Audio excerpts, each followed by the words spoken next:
Today I'm going to talk about some autobiographies because, it's one of my favorite things is autobiographies. This one is Bruce Campbell, If Chins Could Kill, Confessions of a B-Movie Actor.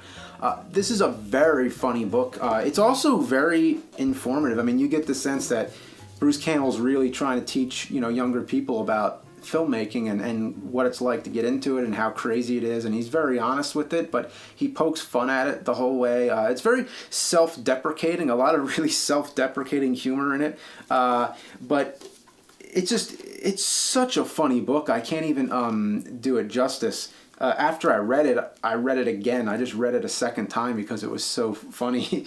And there's a lot of times where he gets way off topic, like there's one chapter where it's all about his car and just all the trouble that has happened to his car, and it's just a complete piece of shit car, and then he sells it to somebody else, and then they have no problems with it at all.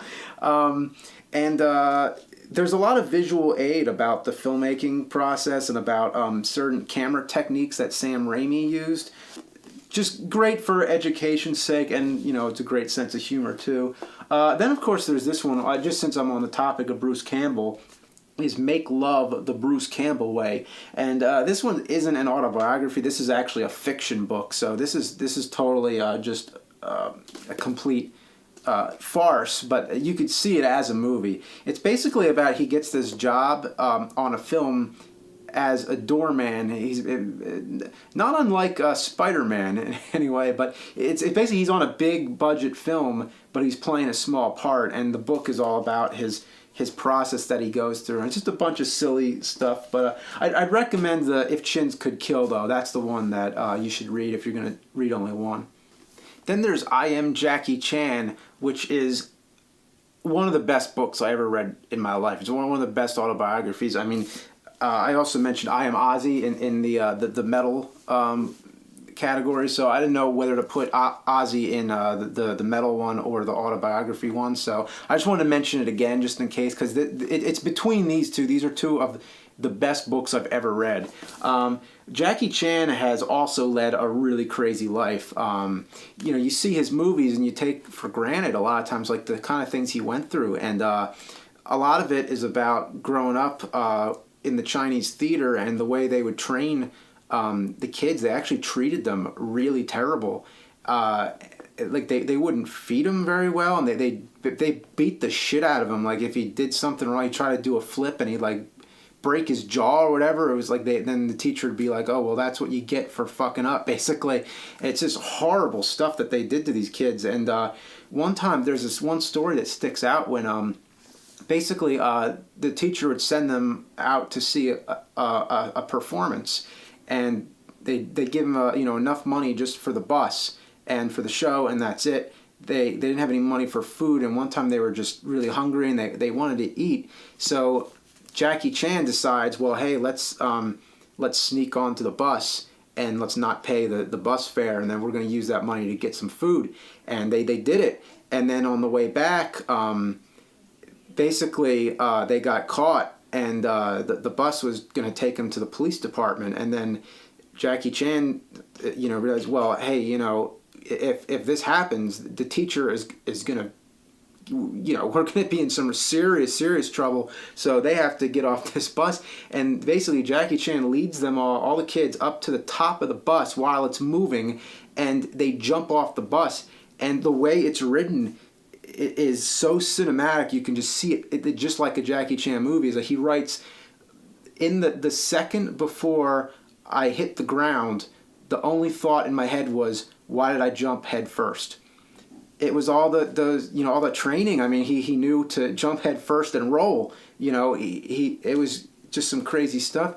And there's a lot of antagonists in this book. Like if you were to make a movie, it's almost like villains, because you have these movie executives that were trying to pigeonhole him into being the next Bruce Lee, and he didn't want that. Obviously he wasn't Bruce Lee, and they were trying to force him to be. And a lot of times when he was making the films, like there was just they were just overriding his creative vision, and he was fighting for his vision and what he believed in. And he's also had run-ins with gangsters, real gangsters, and has had all kinds of near-death experiences. I mean, his life is like, the things he went through is just like one of the movies he was in. And when he does his stunts, like, he talks about what it was like. I mainly remember when he's like hanging off the clock in Project A. You know, if you think he's not scared of that stuff, that he's just, you know, he has no fear, not true. He was scared shitless when he was doing all that stuff, and he goes into detail and explains how long it took him to get the courage to do some of those stunts. And also there's a lot about coming to America and adapting to a new country and learning a language that he's not familiar with. And it's just great stories. And you also get the sense from reading it that his heart is wide open, that he has a kind soul, very genuine person, that he cares about people and he cares about the world. And amazing book. I Am Jackie Chan. Could not recommend it enough. Read it, even if you're not a big fan. Then there's Alfred Hitchcock. This is a biography. This isn't his own words, but I just thought I'd include it because I have it. The reason I got this book when I was doing a paper for a psychology class, and when I was in that class, basically you had to pick basically any kind of person, basically just like psychoanalyze them. So that was what this was all about, because Hitchcock had so many things going on in his head. Had a lot of phobias. He was afraid of driving. He was afraid of police officers. Like he put all his fears into his film. So I thought it was great for the psychology class. Of course, it was also to make the paper a lot more fun, because I'm a big fan of Hitchcock. Then also there's this one. I didn't finish reading this one all the way yet, but Tough Shit, Kevin Smith. Kevin Smith has written quite a few books, and writing is he has a really good skill for writing and talking. I mean, he has a way with words, and there's a lot, it's kind of just a funny, silly book, but it really has a lot of great life advice in this. I mean, let me just pick something out here as an example. So page 16, this is a really good motivational part. He says, you got to start with the idea that you can do this, something that's not normally done by everybody else. Since it's not second nature to take leaps of faith, you have to motivate yourself. You got to embrace a reasonable amount of unreasonability, because what you're saying is, I'm going to try this thing that very few people attempt, let alone succeed in doing. And I love this one on page 28. There's something that really stuck with me that's very true, is just that you go into filmmaking and you get more than you bargain for. Like, you might really, like, I'm making a feature film here, and I really went way over my head with it. That it was basically, it's like a much tougher battle than I expected. And then years later you're thinking about it and you're like, wow, this whole thing started, I was just like, hey, let's make a film. He says, imagine your plan was to walk down to the convenience store to get some chocolate milk, and while there, you were gifted with an entire milk production facility to run, complete with chocolatizer for all the milk. You want chocolate milk? You got chocolate milk, kid. And from that moment forward, for 20 years, chocolate milk became your life. The making of, sampling of, bottling of, vending of, marketing of, balance sheets of, and while you love it all, this unexpected gift of a thriving chocolate milk concern every once in a while, in the midst of it all, you think, how did I get here? All I wanted was some chocolate milk.